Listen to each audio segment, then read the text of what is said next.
And everyone everywhere, Tampa Motormouth in the zone behind the microphone, all crazy all the time, along with... Flying Ryan Gilchrist here with you today. And Ryan is actually undergoing Spreaker board op training today. Woo! So, in case you were kind of... That's what's going on here, as I'm telling myself, okay, because it's like I realize that I always do it, and it's good if he knows how to do it too. So, how are y'all doing today, crazy? As we are I'm going past... to try and keep a schedule today. Schedule? Us? Schedule. Us. Yes. Actually on a schedule. You mean actually like done within the same 24 hours, right? Something like that. Now, for anybody listening live, feel free to send us a message. We may or may not acknowledge it on the air, but we'll try and keep in touch with you also. Again, we're trying to keep a schedule today, though, so... And something that we have never done before today, what we're going to look at talking about. Now, we won't quite do it like the major media channels do, where they put up in the left-hand portion of the screen what it is we're going to be talking about next. Yeah, we don't have that technological ability yet. Especially since this is audio. Yes. Quick breaking news item over the iPhone from ESPN. Desmond Jennings will not be in the lineup again for the fourth straight game. That's not good. Not good. Rays, of course, in the playoff hunt. We will get to that. They got killed last night. Oof. Every dog has its day, and last night was not the Rays' day. So. And you knew just earlier when Matt Joyce had the bobble that you just kind of had the feeling it's gonna be one of them games, and I used them on purpose. All you grammarians out there, because I are one myself. So yes, occasionally. Right.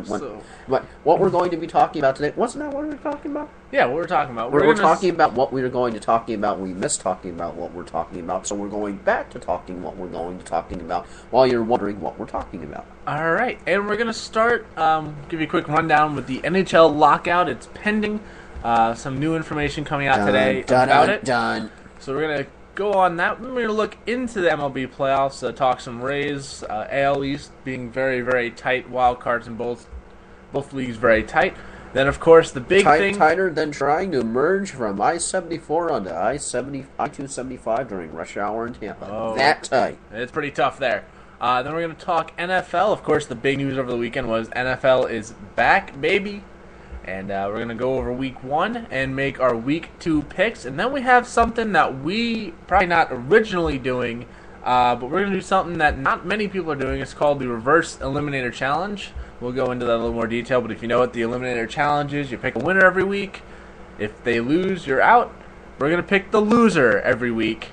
You can only pick the one team one time per season. So if you picked Miami or Cleveland in Week 1 like we did, you cannot pick them again, and so far we're both still alive. Then we're going to do a Shuffle Says prediction. For those of you who don't remember, it's kind of a bold prediction from both of us. And so far, I think I've gotten one right, fairly right. I think it was Tebow not being, and Peyton Manning going to Denver, I think was the one I actually got right. But so far, not a high batting average on that, but it is. We're not trying to make the prediction, oh, New England's going to win over Arizona or something stupid like that. It's very, very obvious. It's going to be something a little more out there. And then, of course, generic sponsors and final thoughts to close it out. So that is a quick rundown of what we're going to be doing. And we're going to start. This is scary. We're trying to plan us ahead. It's scary. Yes. Us doing stuff.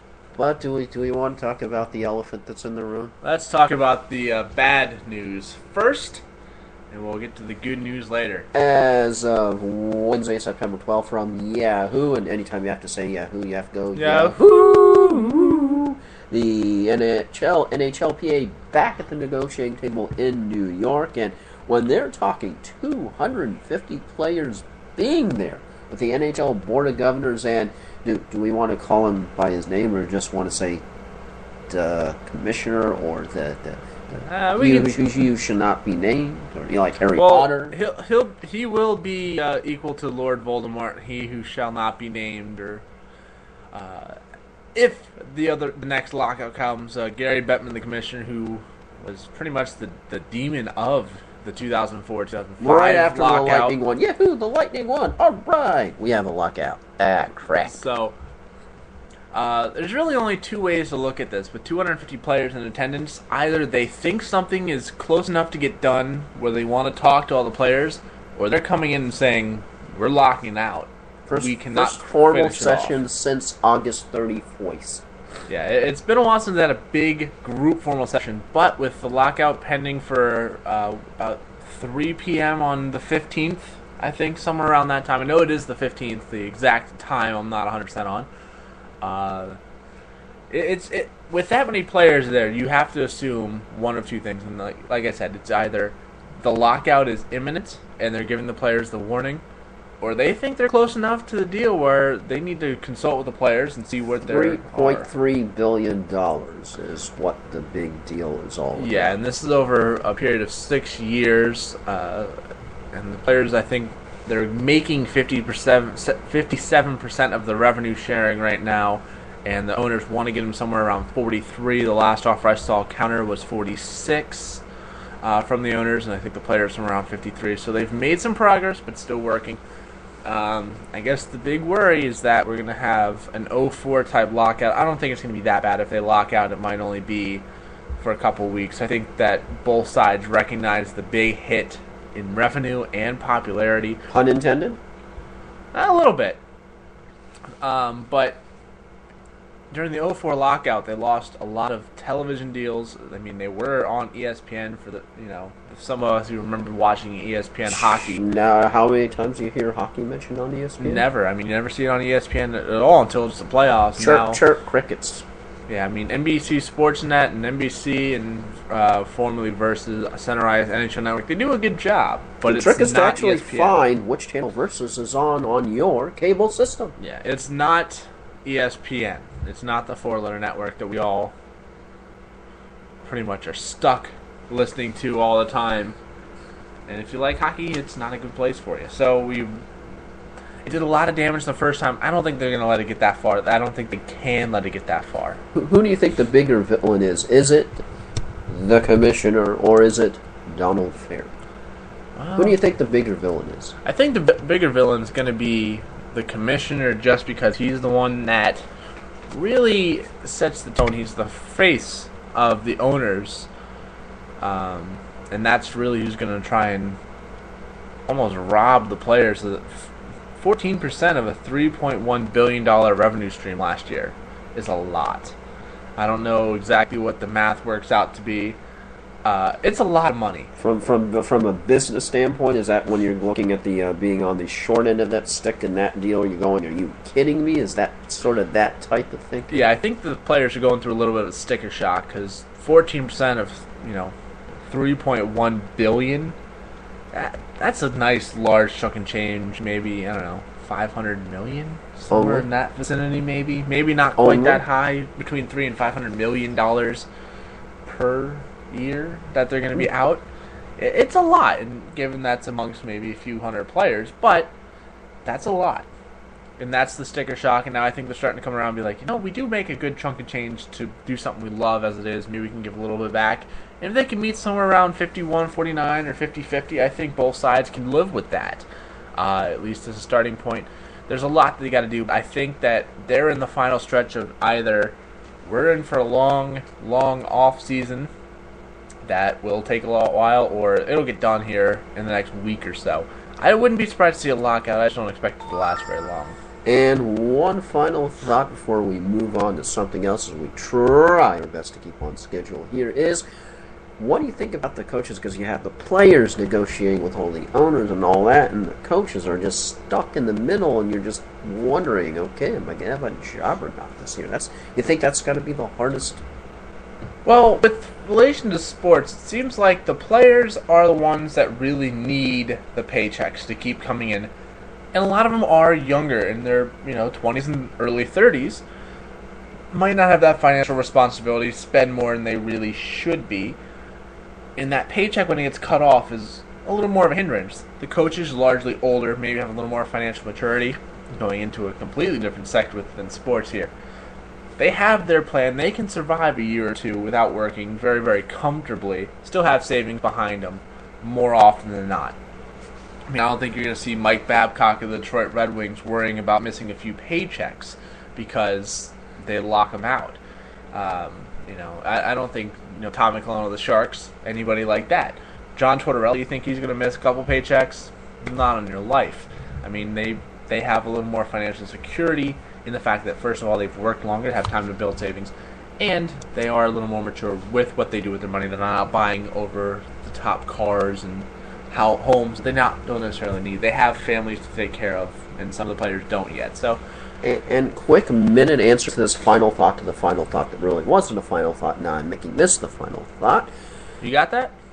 I know I do. I think I do. Right. Maybe I do. I think I do. Anywho, which is all of these new contracts that you're seeing for insane amounts of money in some cases, aren't they going to be null and void if the CBA is not renegotiated? What happens to all these new contracts just signed, let's just say, within the last 3 months? I think once the contracts are signed, they're going to be valid in the new CBA just because they were signed under the new CBA. Any contract signed without the bargaining agreement is going to be null and void because it's a union issue. That being said, with the contracts like you're seeing for Parise and Ilya Kovalchuk a year or so ago, ridiculous amount of money backloaded, that contract, it's going to be valid. It's going to be grandfathered in, but you will not see a contract made like that again for a number of years until the salary cap goes up. And frankly, I don't see that happening anytime soon. And that's one of the big sticking points, is the money being paid out by owners to players when there are franchises just aren't bringing as much money as they would like to. All right, and any further thoughts you have on the lockout? Just pretty much that the NHL needs to, from a business point of view, get this done, and the players need to be willing to take the cut so they can make the money. And I mean, it's always easy when you don't play and you're not affected directly to say, you know what, no paycheck is a lot worse than a pay cut. So maybe that's what the players need to realize. The NHL does a lot, and sports in general has done a lot more to protect players in the recent years. Maybe taking a pay cut isn't the most desired thing for them, but it's not something that they can't afford to do. It might just be better to come to an agreement that says we'd rather get paid a little than nothing, or less than nothing, because they're not getting paid a little. I mean, the minimum is still going to be hundreds of thousands of dollars per year. So what you're saying is, in essence, double pun intended, the players just might want to check themselves. Yes. But of course, going on to baseball, hockey's not the only sport going on. You gotta love September. Football's back. Hopefully, we're going to think that hockey is going to be back soon on the horizon. Football's just getting started up. Baseball, however, is getting good. So looking at the American League, and you always have to love when a device goes to sleep right when you need it. Out of these division leaders in the American League, which we are going to talk wild card, out of these division leaders, whom do you think is the most shakiest? If you can rank the shakiest 1 to 4, 1 being least shakiest, 4 being most shakiest, we have Texas, 84 wins, Baltimore, 79 wins, Yankees, 79 wins, Chicago White Sox, 76 wins. I actually think the shakiest of those 4 is the Yankees. They have a lot more injury concern. Alex Rodriguez just coming back. Teixeira might be out for a while. Granderson's been on and off, seemingly for a while. Injuries to that lineup, I mean, they blew a 10-game lead as it is. They're now tied with Baltimore. They're only 2 games up on the Rays, and they're playing Boston. And Boston's not a solid team, but it's still New York, Boston. These 2 teams, no matter how good or bad they are, play at the top of their game against each other because they hate each other, and it's in Fenway. This was a big 10-game road trip for the Yankees. They came to Tampa, lost 2 or 3. They went to Baltimore and split 2-2. Right now, they lost the first one in Boston. It's a big stretch. If they don't at least win this series, they don't have to sweep. They can't sweep at this point, but they cannot afford to lose tonight. They cannot afford to lose in the 3rd game of the series to Boston. They have to at least come out with 2 wins in the series. Baltimore, they're playing the Rays. If Baltimore can sweep the Rays, it's going to put a big hurt on the Rays. If the Rays can beat Baltimore in the next 2 games, worst case scenario, they're going to come out even with Baltimore. Out of the 6 games that the Rays are playing Baltimore, how many games can the Rays afford to lose? Would you set the bar at? And if they lose any more than that, forget the playoffs. Never mind division, never mind wild card, forget the playoffs. And we're also going to go on the assumption that the Rays are going to play maybe 600 ball like they've been doing all year outside of those games. I would say for the rest of this series, you have to win the next two. You have to get even. If you win one of two, you're still okay. When you play the last 3 games against a team that's going to be within striking distance, I would say you probably don't want to lose any of them. Okay. However, going forward, they might be able to lose one of the last 3 and still come up. Okay, so getting back to the original question, rank the Texas, Baltimore, New York Yankees, Chicago White Sox 1 to 4, 1 being the most solid, 4 being the most shaky out of those division leaders. Well, Texas is going to be number 1. I think they have the offense and the pitching, the defense. They've been to the World Series the last 2 years. I don't think there's any question about Texas being a powerhouse team. When it comes to Baltimore and New York, I don't have much confidence either one of them. So I'd almost have to say the White Sox, even though they have the worst record, would be the second most firm. A, because they actually have the outright lead in the division, and 2, because Baltimore went down hard for a while, and they're starting to pick themselves back up. The Yankees blowing that 10-game lead. Markakis is out for Baltimore, Teixeira out for Yankees. And the pitcher last night left for Baltimore in the 4th with a knee injury. The name's escaping me right now, but another possible injury to a starting pitcher. Anytime you're losing starting pitching, didn't David Price miss a start not too long ago? Yeah, he certainly did. So you lose a starting pitcher, you're always not in a better place. You're always worse off, regardless of who that is. So I would say that the Yankees are the worst, so Baltimore would be the 3rd of 4. Going over to the National League now, the division leaders, we have Washington up there, Cincinnati, San Francisco. We only have 3, so rank 1, 2, 3. Which of these are the most, and which are the most shakiest, do you think, of the division leaders? Well, first of all, I want to have everybody out there listening to this raise your hand if you had Washington, Cincinnati, and San Francisco leading their divisions in September, and I want you to put your hand down now if you're lying, because I don't think anybody should have their hand up. I think we have to call them the Nationals now. Yeah, I think the Nationals. I thought they would be a good team if we go back in our preseason picks. I thought they'd be around 500, maybe a little above, contend. I didn't think they'd be running road with the NL East, especially with Philadelphia, who was underachieved, sneaking back up in the wild card race, though. That could be interesting there. But Washington, I think, is the most secure just because that division, Philadelphia is 3rd. Philadelphia 500. Yeah, 500 today. The 4 Mets, games out from wild card. Yeah, the Braves are 7.5 back. The Mets and the Marlins, I think, are both eliminated entirely at this point. You got the Reds in a good spot, too. Actually, the NL, all the division leaders are pretty secure. Technically, the Marlins are still in it. Technically. But, not really. Technically. But I think the Nationals are the most secure. They've been the most consistent. They've been good since the start. They've been continuing to be good. The Giants have kind of gone on and off here and there. They haven't been in the lead the entire time. So I think it would be Washington, Cincinnati, and then San Francisco for strength. But I think those 3 teams are going to be potent. And the wild card, that's going to be a toss-up. I know Atlanta is right now, I believe, leading St. Louis, L.A., Pittsburgh, all in the mix. Like I said, Philadelphia getting back to 500, 4 games out of the wild card. Who thought we'd be saying that? Milwaukee in that same boat. I would say maybe Arizona 5 games back. Just enough that whenever he's hot, it's like the team is hot. Yeah, we saw with BJ just a few nights ago. If he's on, 3 home runs. 3 home runs. Bye-bye. Naturally, that was the one night with a pick-to-click game in the Facebook group that I didn't pick him. Yeah, let's not pick BJ that night. Yeah, okay. Yeah, a monster game. And we know that Justin has that same streakiness to him, so we can get them back into contention. But the wild card is real Did you hear that story over, this is a quick audible, Sports Chef audible, where BJ Upton somehow lost his wallet? Did you hear that one? No, he lost his wallet. It somehow fell out of his truck. Somebody on Twitter actually found it. And that's the first time I think I've said actually if you're keeping track at home or even if you're not.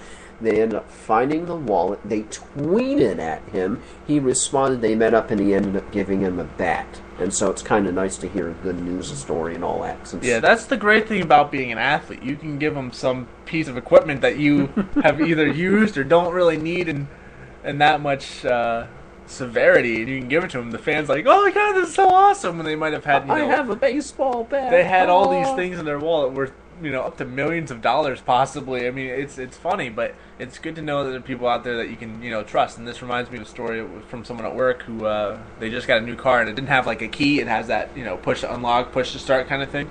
She lost the clicker in the parking lot, and the guy found it, put it in her car, and actually waited there to make sure that no one tried to. There take the are card. good people There are still good in the people world. out there, and it's always There is good. hope. It's always encouraging to know there's still good people out there. But yeah. And quick audible to your audible to my audible, even though we already audible. Hey, what can I say? I'm in that kind of mood today, too. Is BJ Upton still with the Rays next year? And if not, which team do you think he's going to? Well, there's still a long way to go, hopefully, for the Rays before we have to worry about the off-season. We have to think ahead. If BJ Upton plays well, helps this team get into the playoffs, I think he's going to be there. If he's a factor going into the playoffs, during the playoffs, if they make it, I think he'll still be there. I do not see BJ Upton getting traded. Yeah, so I think he'll still be a Ray. If he does go somewhere, he would probably go to a team, maybe the Nationals, a team that can use somebody good, but that they can get some value back from. But also, they have to go somewhere where he can kind of be controlled. Madden does a good job keeping him under wraps for the most part, and that would be good. And we're going to keep this a official Strasburg free zone because that will take about another 10 minutes with how much talk there's been about that. But yeah. I think, is there anything else we need to cover as far as baseball here before we not picking our nose but making our picks? Well, a quick pick for MLB. Let's assume that the teams on top. You do know what that is spelled, though. Yes. If we assume, and we'll have to determine for ourselves between Yankees and Baltimore. If we assume the teams that are leading the division, I would say the Yankees would hold the lead in their division. I don't think they'll win the division offhand, but we'll assume right now the Yankees or Baltimore. As shaky as Rays hitting is, that's as shaky as Yankees pitching is. Yeah. Are you assuming that the Yankees over Baltimore? Probably. Yeah. Okay, so if we assume the Yankees, we assume the division winners, leaders are going to be who wins. Who gets the 2 wild cards for both leagues? I think it'll be the Braves. And I'm not sure. It could. I'd like to see Pittsburgh. I would like to see Pittsburgh. But I don't know who's come out of the NL. But I think the Rays and the Orioles might be the 2 teams that take the wild card in the AL. I just don't trust Oakland overall. Because they can win 10 games, they can lose 10 games. Yeah. So they're. Even though some people are like, Moneyball's back! Moneyball is back! Where's Brad Pitt? Moneyball's back! Yeah. But, shall we move over to picks? Yeah, we're going to go to the NFL now. Alright, as we go from the stretch, there's the wind-up, there's the pitch, and we'll just go through a quick run-through with the picks, with the scores from last week. Yeah, now I'm mentally picking my nose. I'm not really picking my nose, but it's audio, so you can't tell. But starting off, of course, we had, isn't it great, football's back? Oh, football back. It's amazing. As much as I love baseball, and I really have come to enjoy baseball a lot more than so before. Yeah, exactly. It's not football. That's the only thing. I know there are people out there that would be like, that's blasphemy. Blasphemy. They're just people out there who are like baseball only. Now, wasn't I going to say something? Oh, yeah, that's right, yes. Score. So, here we go. Of course, Cowboys shocking the Giants 24-17. I don't think anybody saw that coming out of anywhere. I know Martin, Sports Shuffler Martin, is very happy. It's 24-17. Mm-hmm. And, of course, I think Jerry wipes are the new things. I don't know if you saw about that, but apparently his son-in-law is going to be making a mint out of selling this. And I'm like to myself, yes, what a country. And then, of course, Texans go up against your team. Hey, with the exception of the final 2.5 minutes of the first half, that was a pretty even game. It's just, you have 3 turnovers inside your own 30 with a team that can do something quick. When they had to drive the field, the Dolphins shut them down. But they lose the game 30-10, even though they gave up 21 points in 2.5 minutes. And Sports Shuffle, absolutely complete audible, since we do have an ad for a certain fast food place. So, Brian, would you go burger or chicken sandwich? Oh, you got to go with the chicken sandwich. Better flavor and healthier? Oh, of course. Yeah, definitely, and I would have to agree that normally I go with the burger, having lost some weight recently myself. I might actually even go char grilled chicken there's your Sports Shuffle audible day. Of course, something that I don't think too many people ended up seeing that needed a crystal ball with as my rambling here. Of course, Patriots, Titans, 34-13. Yeah, no surprise there. I've got Jake Locker, I know, is on my fantasy backups. As we definitely have everything to prove, and we're going to continue the journey. Another audible. Rams against the Lions. Lions coming out strong. Win 27-13. Yeah, it wasn't an easy game for the Lions. Stafford looked awful earlier, but they pulled it out. And, it's week 1, so you still don't expect it to be perfectly smooth yet. Anything with the Patriots and Titans games? I realize I just totally talked No, over that was a pretty basic game. You expected about a 3-touchdown win by the Patriots there. Although I do have Ridley on one of my teams. Woohoo! And by the way, I am a definitely fantasy-centric person. Yes. As we have, of course, and how about we know JD has to be really, really, really pissed. Yeah. As RG3 goes into the Dome for the 32, beating up the Saints. Yeah. Doesn't matter that they had their coach there or not. It does make a little difference. I mean, they have the interim head coach, so it can hurt.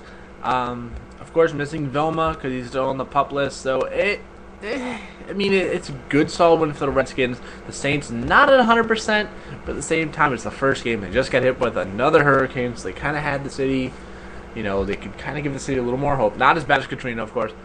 A little disappointing. Isaac almost became another tropical storm. They almost became Nadine, but then just Isaac would not die. Yeah, it's scary almost how long that one lasted. But good win for the Redskins, and might be a sleeper. Eagles gave the Browns a co-brown in that game. How about that? 17-16. Vic Neither out one of of the nowhere. quarterbacks looked good. Vic with 4 interceptions, Wheaton eaten up all day, including by the flag. Flag on the play. I in our real eliminator picks, and I took the Eagles thinking, oh, this is a surefire thing. They had to come back and win by 1 over a team that really I couldn't name more than a couple players. Trent Richardson and Brandon Wheaton, who were just drafted. And besides that, they got no one. So the dream team, the Eagles, might have a longer season. Andy Reid might not have a job at the end of the year. But good. This week, all's win well is a in win. Philadelphia. A win is a win. And Falcons and Chiefs look like the Falcons are off to a good start, soaring 40-24 over the KC Chiefs. Yeah, Matty Ice, regular season Matt Ryan. Good start to the year, but of course they are going to be measured by their playoff success. Of course, last year getting knocked out 24-deuce to the Giants. That was a painful game there as Seahawks and the Cardinals. Cardinals somehow pull that one out 20-16. As I just realized I ended up skipping entire line, so we'll get to that game after we this one. Hey, what can you say? This is live radio, kids, over the internet. 28-48, the Jets somehow pull something out of there. We're trying to figure out where from. As Sanchez? Suddenly offense in Gotham. Call me maybe Jets? I guess I don't know. Well, we'll see if it lasts more than 1 week. They got a lot of... that clown car pick, as I sent you last week, I think it really got under their skin a little bit, so we'll see if this Jets team looks the same going forward, or if this is a one-trick pony and they get blown out next week. And maybe we need to make one of the generic sponsors adhesive. Yeah. We'll tell you why that one. So, Jaguars and Vikings, the only overtime game of the entire first week. Overtime game in the regular season where both teams got the ball. Good game. Peterson came through, had a good game also. The Jaguars losing in overtime, but... If I would have traded you, perhaps, but I did not want to give up Megatron for Maurice Jones-Drew. Mad and curse, that's all I'm saying. Yeah. Mad and curse. Might have been. We'll have to see how that trade plays out. Of course, 26-23. Then the Colts, the formerly awesome Colts. The Bears, 41-21. Is this a fair test? It's the Colts. It's the Bears. They're saying Bears good. Forte had a good day. I don't know if you buy the name Rapid Forte as a nickname. But it's not a good measuring stick for the Bears, but the Colts going up against that defense, contract 21 contract points. Money. He got it done. Rookie in his first game, not too bad, but 20-point loss. Still a long way to go, but the Bears are a very good team. I think we both expect them to be contending in the NFC North, which has the Packers and the Lions as well. So, good test for the Colts. Not really good measuring stick for the Bears, but we'll see. I think both teams are going to be fairly solid. I think the Colts will be a surprising team. The Bears probably 10-11 win team. So, we'll see. But Bears look good. Colts just out of luck, so sorry, had a rim shot. And as you had mentioned, the Cardinals beat the Seahawks in the 4-timeout game. This is it might feel like deja vu. We've said this before, but Cardinals, of course, 2016 over the Seahawks. Yeah, Kevin Kolb coming in, backing up, and taking over, putting the team in the end zone to win the game. So that was good. Is it ironic the first quarterback knocked out Skelton? Yeah. Bones. Maybe. Then Bucks, my Bucks. Can we believe this? And it had weather delayed. There's even a shot on the internet. Somebody captured one of the lightning strikes. I can imagine all the people who were at the game were going, "Holy bleep, that was close." You know what it's like when you're in Florida and lightning is like that close. I don't care how old you are. You go, "Holy bleep." But the Buccaneers have some lightning, get a spark for themselves. 16-10, Rondé Barber with an interception. He's immortal. Yeah, and to get back to your point, there's a reason that the hockey team is called the Lightning down here. It's fierce. And the arena team is the Storm. Yeah.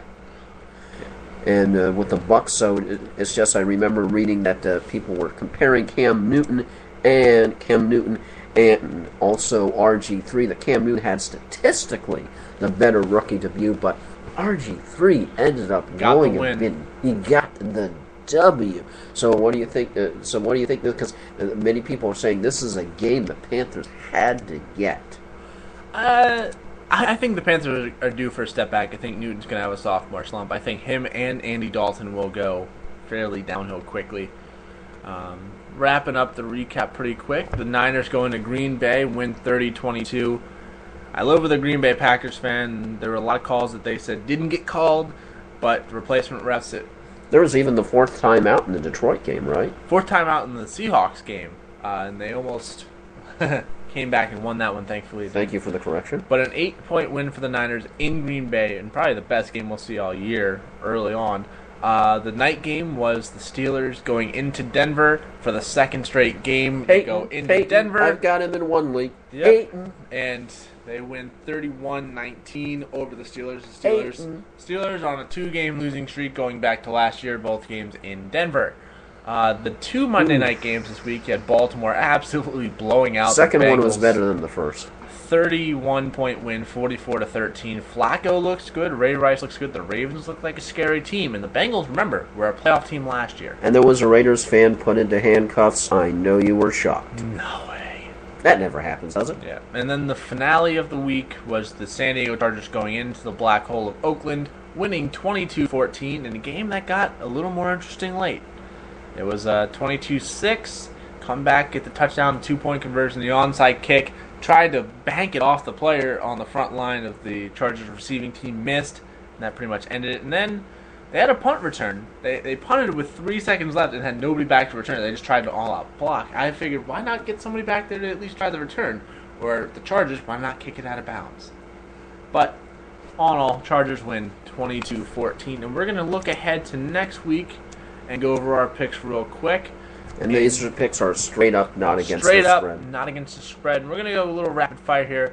The Thursday game, Chicago at Green Bay. I've got the Packers. Joel? I'll agree on that one. And then we have Kansas City Buffalo starting Sunday. Joel, what do you have? Got to go with the Kansas City Chiefs on this one, Ryan. This is going to be one of the ones we disagree with. I think the Bills are due for a bounce back after that embarrassment to the Jets. Ryan's not having a good Sunday at quarterback, did they? No, it was not good. Cleveland at Cincinnati. This one, we agree. Yeah, we agree. The Bengals, just because Cleveland's bad. Code Brown. You want to call that their new nickname? Code Browns. Yeah. Code Browns. Indianapolis hosting Minnesota. Both dome teams. I gotta go with Vikings. I gotta go with the Colts. I think that we saw last week the Jaguars are not a good team. They put the test in Minnesota. I think the Colts are a better team. I just think they're going to win this game. Oakland at Miami. I got to go with against your team. I got to pick the Raiders. I watched both games. Like I said, I think the Dolphins, with that exception of 2.5 minutes of bad decision-making and the turnovers, had a chance to win that game. I'm going to take the Dolphins, call it a homer pick also, but the Raiders didn't exactly look too great against the Chargers. The Dolphins went against the Texans. I think it'll be a better game. I think we both agree on the next game. Yeah, Arizona at New England. We're both going with the Patriots. I think this is the no-brainer pick of the week. Your Bucks at the New York Giants. What do you got?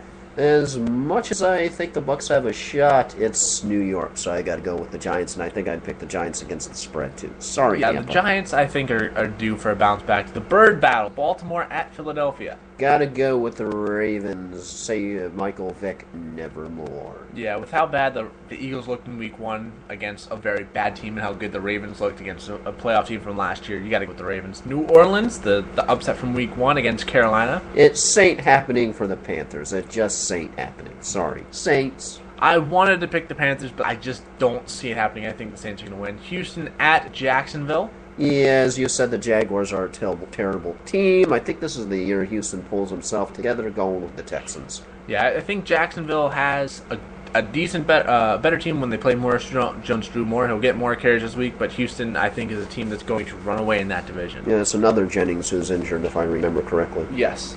Washington at St. Louis. That would be Washington at St. Louis. I'm going to go with a little bit of a surprise, although maybe not with who they're picking. We're going to go with RG3's guys. Yeah, if the Redskins were playing someone a little better, maybe we wouldn't pick him. I don't believe the hype that he's the next coming of whatever Joe named it, John Elway, Cam Newton, any kind of player who came in had a great season. I think they'll get knocked down at some point, but the Redskins win this week. Dallas at Seattle. I gotta go with the Cowboys. I'm gonna go with the Seahawks. They impressed me Week 1. They played a solid game, and I think Dallas put a lot in that Week 1. They've had a long week, a little more rest, and they put a lot into Week 1, coming out against the Giants, the rival, the Super Bowl champs. I think they're gonna come back down to earth next week, get upset. I still have to think there's gonna be a key moment that Romo's gonna cough up that interception, and it's gonna hurt. Yeah. Well, then again, you got to remember, this is the team that he had that infinite fumble moment that's on the snap. Hey, no problem, Coach. My hands, no problem. I got this. No, I don't. And then we have the Jets at Pittsburgh. Jets at Pittsburgh. Well, gotta go with the steel curtain. They're looking to bounce back. Yeah, I'm going to agree with you on that. Tennessee at San Diego. Gotta go with the Chargers. I just don't see Locker getting the lock. Locker's already got an injury. It's given to a non-throwing shoulder, but an injury to your shoulder is an injury to your shoulder. You can throw with your whole body. I'm going to go with the Chargers as well. Detroit at San Francisco. 49ers. The Niners got a rough shake going into Green Bay, playing Detroit, but I think they're going to come out 2-0, 49ers. And the last game, the Monday Nighter, Denver at Atlanta. Peyton and the Broncos for you. I thought maybe the Falcons being at home, Matt Ryan, but Matt Ryan is not a pressure quarterback. I think this will be a game that Denver will win.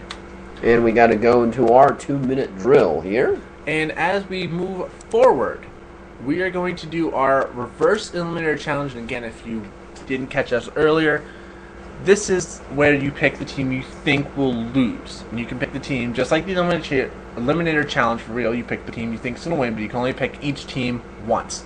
Week 1, kind of came up with this idea today, so we went with our real eliminator picks, the team against. You picked Houston, so you default got Miami. I picked Philadelphia. I got default Cleveland. This way we can kind of keep true, not saying, well, to we're keep just getting the a pass. integrity of the idea intact. Yes, so we're not getting a pass for Week 1, but we're stuck with that. And honestly, I think we'd probably pick similar teams in that situation. And this week, for Week 2, I think you might have picked up on it the way we kind of introduced the game. We're agreeing on New England absolutely blowing out Arizona. So we're both taking that game's going to be for the Birds. Yes, the Cardinals as the reverse eliminator picks. And remember, with the reverse eliminator, they lose, you win. So that is going to be our eliminator pick for the week. And we're going to bring back a segment we've done before.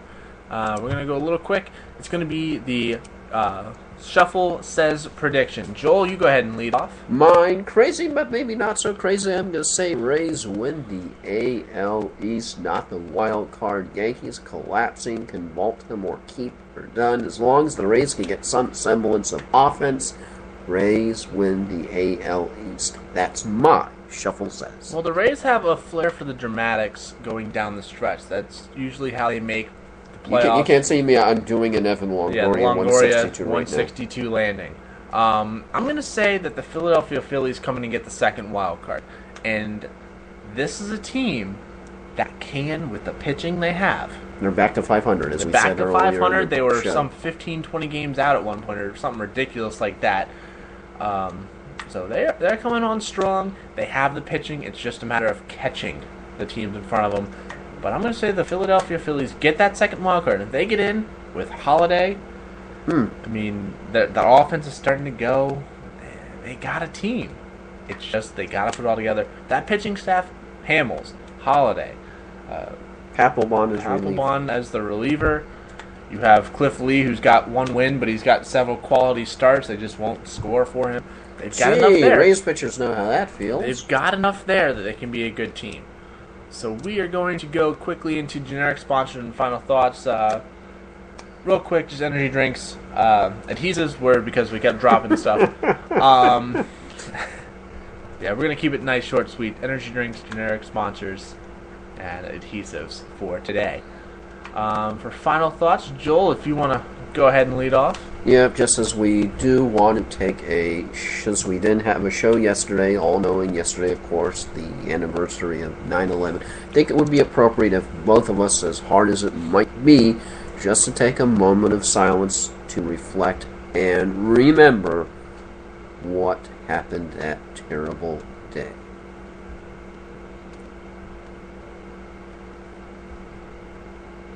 And that's the moment of silence that we wanted to pay tribute. And also, even though it is 9/12, just always keep 9/11 in your thoughts, just to remember how everyone felt after 9/12, because you had the unity. Everyone, let's get together. We're not a red state, we're not a blue state, we're not Republican, we're not Democratic, we're not left, we're not right, we're Americans.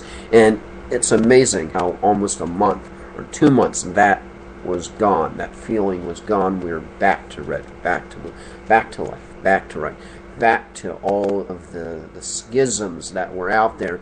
And it's just unfortunate how it takes something like that to bring everyone together, when I really, really would just wish in my heart of hearts that we can have more of that without having to have a tragedy happen first. And that's my serious final thought for today. Yeah, for me, it's going to be along the same lines. I was, I believe, 11 or 12 at the time when it happened. I was in school. I remember watching in geography classes, the towers fell, and when it was live, you didn't get the images they cut out. You saw people jumping to the death. You saw bloodshed. You saw the people walking out covered in dust, blood, crying their eyes out because they don't know what's going on. And it's always good to look back and hear the stories. And there was one, and the names escaped me because I was honestly half asleep at the time. It was like 5 in the morning. About a lacrosse player from Boston College who got a degree, was working in one of the towers. And if you look at Boston College, it's a very, very prominent school. And his big things always were a red handkerchief headband kind of thing. On the day of 9/11, he was working in the tower. He helped get 12 people out of the building. He was killed. He was found in the lobby, I guess, on his own way out, so not quite enough time. But his parents actually were found out, as some of the people that he helped get out said a mysterious man with a red headband had came to their rescue and helped him out of the building. And now they have all kinds of things like the red handkerchief run at Boston College and all these things that this family has helped just with his image and his memory. And that's one of those things that you see people in sports. They learn these, I have to do things because it's a team effort, or I have to do things for others because that helps all of us. And that's just a great example from it. And it's definitely, it puts the sport into perspective a little bit more when you see they go on after it and they still can do something great, not using a stick and not using a ball. Yeah, because the one thing that we take to know, we have wins and losses, and just sort of keep everything in perspective. And don't forget to follow us on Twitter at either moi Sports Shuffle or Shuffle Ryan 13. And also like us on the Facebook page, just Sports Shuffle Noda. Thank you all for tuning in. Hope you all have a fantastic afternoon and your sports team does well, unless they're playing our sports teams. Now we're going to put a cork in it, right? Yep. Be on.